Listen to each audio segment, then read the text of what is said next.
जीव हमारी जाति है, मानव धर्म हमारा। हिंदू मुस्लिम सिख ईसाई धर्म नहीं कोई न्यारा।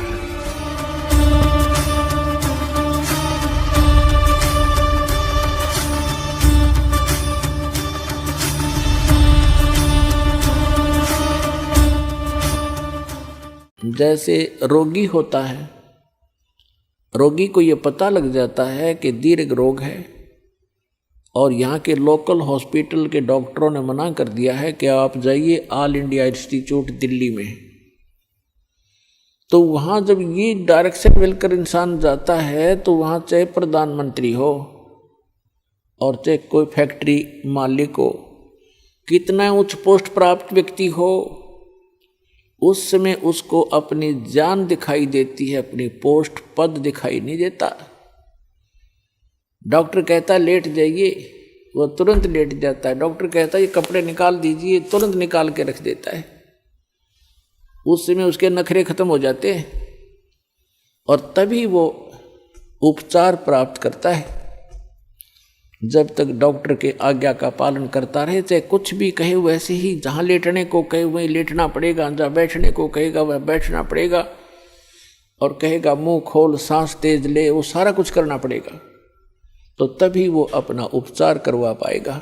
तो ठीक इसी प्रकार जब आप सतलोक आश्रम बरवाला की तरफ आवें, संत मिलन को चालिए तज माया अभिमान, और जो जो कदम आगे रखे ओ हे यज्ञ समान, तो आपको इतना पुण्य मिलता है यहाँ आने का। आप क्योंकि संत है नहीं पृथ्वी पर कोई, संत मिलन को चालिए, संत की तरफ चलने मात्र से इतना लाभ है, फिर यहाँ के लाभ होगा वो तो गिनती नहीं हो सकती।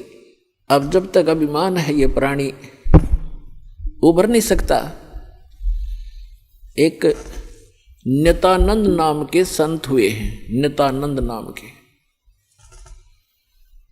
वैसे वो ब्राह्मण जाति में जन्मे थे, लगभग 250 वर्ष पूर्व की बात है। उनका घर का नाम था श्री नंदलाल, नंदलाल नाम था उनका। उनके माता पिता बचपन से ही मर गए थे, मृत्यु को प्राप्त हो गए थे। उनका पालन पोषण नाना नानी के घर हुआ था। उनके नाना जी जो थे, नंदलाल जी के नाना जी नारनौल के नवाब के यहाँ एक ऊंच पोस्ट प्राप्त थे। और जब ये नंदलाल जी युवा हुए, ब्राह्मण कुल में थे ये, तो इनको भी वहाँ एक तहसीलदार की पोस्ट पर नियुक्त करवा दिया। नंदलाल जी तहसीलदार थे, घोड़ा इनको प्राप्त था, बन ठन कर चलते थे। उस समय जो तहसीलदार की वैल्यू जनता में होती थी, इज्जत होती थी, आज के तो मेरे ख्याल में मंत्री की बिना होगी। नंदलाल जी का विवाह हो गया था, संतान प्राप्ति अभी हुई नहीं थी। अब कहते हैं ना जाने कब भाग्य उदय हो जाता है प्राणी का। एक दिन नंदलाल जी अपने महल के, अपने मकान के छत पर, गर्मियों के समय में छत पर टहल रहा था। रात्रि में नींद आई नहीं, और उसने क्या देखा कि कहीं थोड़ी सी दूरी पर रात्रि के समय किसी के घर पे कोई संत आए हुए हैं और परमात्मा की कथा सुना रहे हैं, सत्संग कर रहे हैं। अपने आत्माओं पिछले ही जब से होते हैं पूर्ण हंस मुराद, ये पिछले संस्कार होते हैं जो आदमी परमात्मा की तरफ आत्मा आकर्षित होती है। उसने सारी रात सत्संग सुना, नींद और खत्म होगी। कुछ तो परमात्मा की दया उस पर हुई कि वैसे नेचुरल नहीं आई नींद, और वो ज्ञान सुना, वो सत्संग सुना कि मनुष्य जीवन किस लिए प्राप्त होता है, इसको हम कैसे व्यर्थ कर रहे हैं। चाहे प्रधानमंत्री बन जा, यदि भक्ति नहीं है तो व्यर्थ है ये जीवन इसका। अगम निगम को खोज ले बुद्धि विवेक विचार, उदय अस्त का राज मिले तो बिन नाम बेगार। सत्संग के अंदर ये ज्ञान कराया जाता है कि जैसे कोई भी राजा बना है तो अपने पुण्य कर्मों से बना है, और भक्ति नहीं करता वो प्राणी अपने पुण्यों को, जो पूर्व जन्म के संग्रहित पुण्य हैं, उसके भाग्य में डिपॉजिट करके भेज रखा भगवान ने, उनको नाश ही कर रहा है, उनको खर्च रहा है। वो अब भविष्य की कमाई नहीं कर रहा है, भविष्य के लिए कुछ आगे का डिपॉजिट नहीं कर पा रहा है, केवल खर्च ही कर रहा है। परमात्मा क्या बताते हैं? अगम निगम को खोज ले बुद्धि विवेक विचार, उदय अस्त का राज मिले तो बिन नाम बेगार। पुराने समय की बात है, अब बातें याद आती हो, पिछली कथाएं। एक 3 व्हीलर वाला था, बड़ा 3 व्हीलर जो पहले पेट्रोल के चले थे, हमारे गांव से और लाखन माजरा एक गांव है, वहां तक 3 व्हीलर चला करते थे 2। उनमें से एक नहीं आया। एक दिन दूसरे ने पूछा कि कल क्या कारण हुआ, पहुंचे नहीं। तो उस 3 व्हीलर वाले ने बताया कि कल मैं बेगार में फंस गया था। बेगार क्या होती थी कि पहले पुलिस वालों के पास ये मोटर गाड़ियां नहीं होती थी, वो किसी भी जीप वाले को या किसी टेम्पू वाले को, उस 3 व्हीलर वाले को या 4 व्हीलर वाले को सामने खड़ा कर लेते थे थाने के आगे। कहीं रेड मारनी हो, किसी प्रकार की कोई भी उन्होंने कहीं जाना होता था अक्षेत्र में, तो उन्होंने पकड़ लिया पुलिस वालों ने, और सारा दिन उसको टिकन नहीं दिया। को 20 गांवों के अंदर पहुंचे, इधर उधर गए, और तेल भी उस 3 व्हीलर वाले ने अपने पल्ले से डलवाया, अपनी जेब से। तेल भी उसने अपनी जेब से डलवाया, और सारा दिन मनमाने 200 से 300 किलोमीटर का क्षेत्र तय कर दिया। आम आदमी तेनो दिखा जानो बड़ा स्पीड से चल रहा, बड़ी कमाई कर रहा होगा, कर रहा था अपने ही पल्ले से खर्च कर रहा था, तेल का भी कमाई तो थी नहीं उस दिन। तो उसको बिगाड़ बताते हैं। तो 3 व्हीलर वाले ने बताया कि मैं ऐसे ऐसे कल पुलिस का फंस गया था बिगाड़ में, और 200 रुपये का पेट्रोल अपनी जेब तक फूंक का आया, कल कुछ चवन्नी मिली नहीं। उस समय के 200 रुपये आज के 20,000 रुपये, इतना वो खर्च हुआ उसका।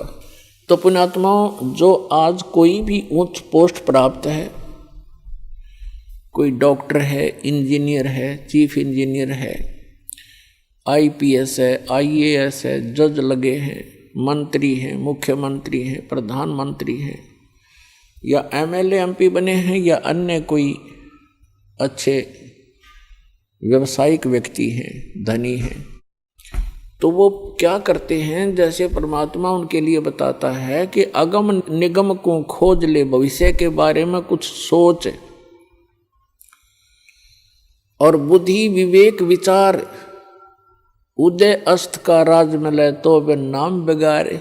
पूरी पृथ्वी का यदि राजा हो, और तो छोड़ो सारे छोटे मोटे शासकों को, कहते हैं पूरी पृथ्वी का राजा हो और उसके पास ये सत्य भक्ति ना हो, अब उसकी चहल पहल न देखे, तो आदमी ने सोचा इस जैसा सुखी नहीं रही, तो बड़ा ठाठ कर रहा है। और ठाठ तो कर रहा है, लेकिन अपने जीवन को 12 बाट कर रहा है। पिछले जन्म के पुण्यों को अपने ही पल्ले से खर्च कर रहा हो चक्रवर्ती राजा बनकर, और भविष्य की कमाई उसकी बन नहीं रही, क्योंकि वो बेगार कर रहा है। बेगार तो बेगार वाले की इनकम नहीं होती, पर स्पीड पूरी होती है। राजा का पूछकर एक छोटी सी स्टेट के चीफ मिनिस्टर का शेड्यूल पूछ लो, जिनका कितना का होता है। 6 तो मीटिंग अटेंड करेगा, फिर कोई MLA भागने को हो रहा है, उसकी चिंता में, टेंशन में फोन पर फोन करेगा, और फिर इसी व्यवस्था में पूर्व जन्म के पुण्यों को नाश करके और हाथ झाड़ कर चला जाता है। परमात्मा बताते हैं कि क्या मांगो कुछ थिर ना रहाई, और देखत नैन चला जग जाई, 1 लख पूत 1.25 लाख नाती, उस रावण के दीवान बाती। और कहते हैं कहे कबीर अंत की बारी, जैसे हाथ झाड़ कर चला जुआरी। ये प्राणी ऐसे जाता है जो सतभक्ति नहीं करता, केवल इस राजपाट या इस संसार के झूठे ठाठ को ही संग्रहित करने में लगा रहता है। जैसे जुए में हारा हुआ जुआरी हाथ मसलता जाता है, खाली हाथ जाता है, रोता पीटता जाता है। तो परमात्मा कहते हैं, कहे कबीर अंत की बारी, जैसे हाथ झाड़ के चला जुआरी। ऐसे जाओगे सतभक्ति नहीं करते तो। अब नित्यानंद जी अपने मकान की छत के ऊपर ये सब ज्ञान सुनकर विचलित हो गया, इतना प्रभावित हो गया, तड़फ उठी आत्मा कि क्या कर रहा हूं मैं, और करना क्या चाहिए था। कुछ ब्राह्मण घर में जन्म, ब्राह्मण लोग परमात्मा को अवश्य याद करते थे, चाहे गीता के माध्यम से, चाहे श्री कृष्ण जी के रूप में। लेकिन पोस्ट प्राप्त होने के बाद इस जीव में अभिमान हो जाता है। आज से लगभग 250 वर्ष पहले ब्राह्मणों की एक बहुत विशेष रेस्पेक्ट होती थी समाज के अंदर, और ये सर्वोच्च कास्ट मानी जाती थी। इस कारण से भी अभिमान एक ब्राह्मण के घर जन्मे व्यक्ति में स्वाभाविक हो जाता था कि मैं ब्राह्मण घर में जन्मा हूँ, ब्राह्मण कुल में जन्म है। दूसरे फिर वो तहसीलदार की पोस्ट। अब ये दो जबरदस्त बाधा उसके साथ अड़गी। एक तो ये कि हम तो जगत के गुरु ब्राह्मण, और एक सिंपल संत कहीं बैठकर कोई ज्ञान सुना रहा है और बता रहा है कि गुरु बिन माला फेरते, गुरु बिन देते दान, गुरु बिन दोनों निष्फल हैं, चाहे पूछो वेद पुराण। राम कृष्ण से कौन बड़ो, उन्हों भी गुरु कीन, 3 लोक के वे धनी गुरु आज्ञा थी। उधर से ये बातें कसोट रही उसको कि गुरु के बिना बात नहीं बने, और उधर से वो कह रहा कि मैं तहसीलदार और ब्राह्मण, और कैसे जाके एक संत के सामने, सिंपल मैन के सामने अपना शीश नवाऊं, जाके कैसे नतमस्तक होऊंगा, नहीं जाऊंगा। फिर वो बातें याद आती है कि कबीर हरि के नाम बिना ये राजा रसब हो, माटी लदे कुमार के, और घास ना नीरे कोई। परमात्मा की वो बातें याद आती, सत्संग के वचन के भक्ति नहीं करी तो जीवन नाश हो गया। और गुरु बनाने जाता है तो कुल के लोग क्या कहेंगे, ऊपर से तहसीलदार, और कैसे शीश निभाऊं जाके। अंत में पुण्यों की विजय हुई, पाप की हार हुई। उसके पुण्यों ने प्रभाव डाला, उसको सद्बुद्धि आई कि यहाँ किसी के घर में संत आएगा तो नाम नहीं लूँगा। उस संत के बारे में जानकारी प्राप्त की कि ये कौन सत्संग कर रहा था, क्या हो रहा था रात्रि में, ये संत कौन है, कहाँ से आता है। उसका पता चला कि नारनौल से 2 किलोमीटर की दूरी पर बाहर बनी में जंगल में इनका आश्रम है। तो नित्यानंद जी ने सोचा कि सुबह सुबह चला जाऊंगा वक़्त से, उस समय तक गांव के नगर के लोग कोई नहीं पहुंचे होंगे और किसी को पता नहीं लगेगा कि तहसीलदार और ब्राह्मण किसी का चेला बन गया, और वक़्त से जाके नाम ले आऊँगा, फिर अपना वजन कर लिया करूँगा। तो इस उद्देश्य से वो वक़्त से उठा अगले दिन, नेक्स्ट डे, और घोड़े पर सवार हुआ, मुंह अंधेरे वक़्त से पहुंच गया, जा रहा था आश्रम की तरफ।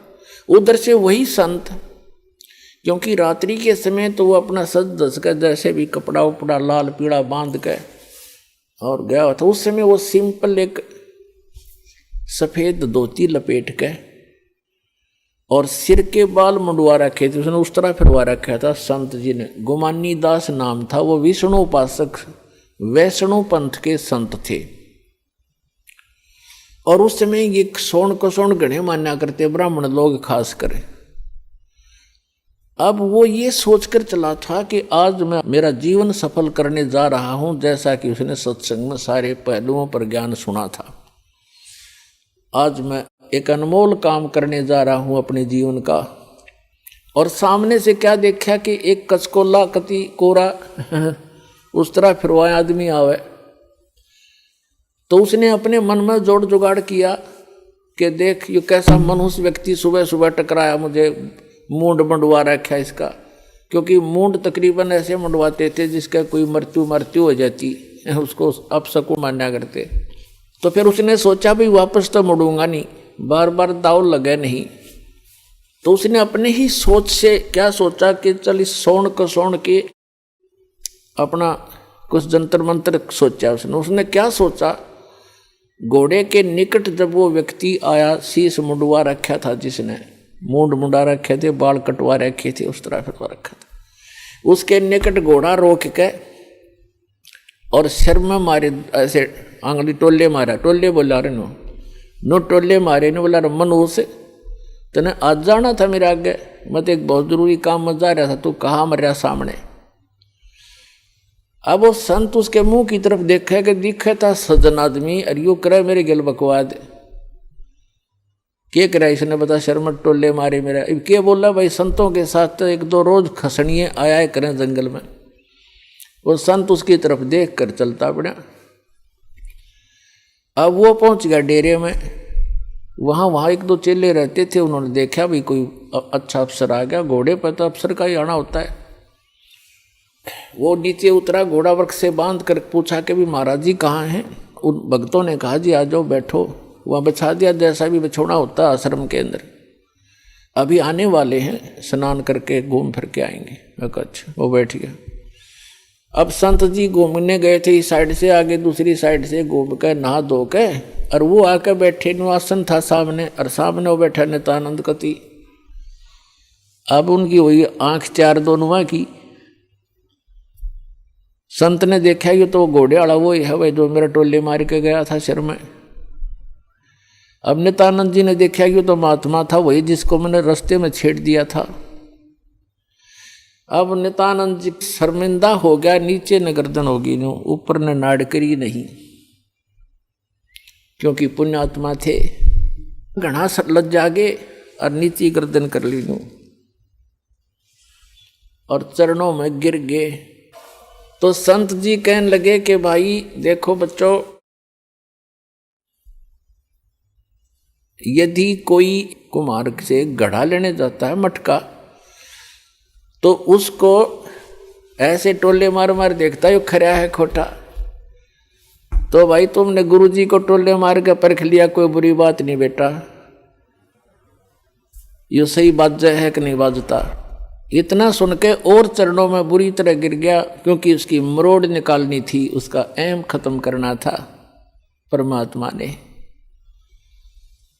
और करबद्ध होकर कहने लगा, हे मालिक मैं बहुत नीच आत्मा हूं, और आप सचमुच संत हो, मैंने आपके साथ इतना अभद्र व्यवहार किया, आपने फिर भी मुझे सीने से लगा लिया। अब नित्यानंद जी के और हृदय में यह बात गहरी उतरेगी कि भी सचमुच संत है, नहीं तो धमका देता, भगा देता, और नाम भी देता तो हृदय से ना देता तो मेरे आना भी विफल होता। तो संत ने कोई दुख नहीं माना, कोई बात नहीं बेटा, आपका उद्देश्य गलत नहीं था, मैं समझ गया था। जब तुझे यहाँ देखा तो मुझे आइडिया लगा लिया ये आदमी नेक है। ये कह ये रहा था कि मैं जा रहा हूँ शुभ काम के लिए, तू आगे काम मर गया, तो उससे भी उसने आइडिया लगा लिया कि आदमी खास है और प्यासा है भगवान का। तो नित्यानंद जी ने दीक्षा ले ली, और दीक्षा लेकर के फिर उसकी पत्नी ने विरोध शुरू कर दिया। इतना विरोध कर दिया कि उसको ये डर हो जाता है इन बहनों को अज्ञान के कारण कि कहीं ये घर ना छोड़ दे। लेकिन साधु संत जो होते हैं वो घर छोड़ने की नहीं कहते, और जो बुराई छोड़ कर भक्ति करने को कहते हैं। लेकिन उसको जैसे भी आसपास की औरतों ने भी पट्टी पढ़ा दी, ये तो बाबा बनेगा, ये तो घर छोड़ देगा, इतनी भक्ति करता है, रोज आश्रम में जाने लग गया। तो उसने उसके गुरुजी को भी अभद्र व्यवहार कर दिया उसकी पत्नी ने। तो उसने नित्यानंद जी ने देख लिया एक दिन, तो उसने प्रार्थना करी, परमात्मा या तो ये मार्ग नहीं याद दिलाना था ठीक से, अपने डले ढो रहा था, कर्म फोड़ रहा था, फोड़ लेता, और हे परमात्मा भी अब बाधा बन के खड़ी होगी, या तो इसने सद्बुद्धि दो, ना इसकी माटी सुंगवा लो परमात्मा। या तो इसको सद्बुद्धि दो कि ये भी मेरा साथ दे, भक्ति करे, अपना कल्याण करवा ले, और नहीं तो दाता इसने वापस ले लो, तेरी आत्मा ने, मुझे जरूरत नहीं संसार की। कुछ दिनों के बाद क्या हुआ, 5-6 महीने के अंदर उसकी पत्नी बीमार हुई, मृत्यु को प्राप्त होगी, उसने घर त्याग दिया। और यहाँ हरियाणा के अंदर एक जटेला जोड़ है, 4-5 गांवों की सीमा का ज्वाइंट है, इकट्ठा के वहाँ जंक्शन है, वहाँ एक बड़ा जंगल सा था, उसमें रहने लग गया। अपने आत्माओं उस समय उस नित्यानंद जी को जब ज्ञान हुआ, उसका नाम नित्यानंद रख दिया उस संत ने, नंदलाल से बदलकर, तब वो नित्यानंद नाम से प्रसिद्ध हुए। तो नित्यानंद जी ने फिर क्या कहा है कि ब्राह्मण कुल में जन्म था, मैं करता बहुत मरोड़, और गुरु गुमानी दास ने दिया कोबद गढ़ तोड़। कि मैं ब्राह्मण कुल में जन्म होने के कारण गणाभिमानी आदमी था, और गुरु गुमानी दास ने, उनके गुमानी दास नाम थे गुरु जी का, कि गुरु गुमानी दास ने यो दिया कोबद गढ़ तोड़। ये कोबद का किला था, मान बढ़ाई अहंकार, और जब तक इसका नाश नहीं होगा इतने भगवान मिला नहीं। सिर सौंप्या गुरुदेव को, सफल हुआ ये शीश, नित्यानंद इस शीश पर आप बसे जगदीश। अब क्या बताते हैं, नित्यानंद जी कहते हैं सिर सौंप्या गुरुदेव को और सफल हुआ ये शीश, नित्यानंद इस शीश पर आप बसे जगदीश। अब सिर कैसे सौंपना होता है कि गुरु जी की आज्ञा का पालन करें। आप गुरु पद पर जो होते हैं उनको पता होता है, परमात्मा कहते हैं बहुत प्यारा बालक माँ का। माता को अपना बच्चा बेटा या बेटी बहुत प्रिय होती है। कहावत है कि पिता से 100 गुना प्रिय ममता अपने बालक में माता को होती है, और माता से भी 100 गुना ममता प्रिय गुरु को अपना शिष्य या शिष्या होती है।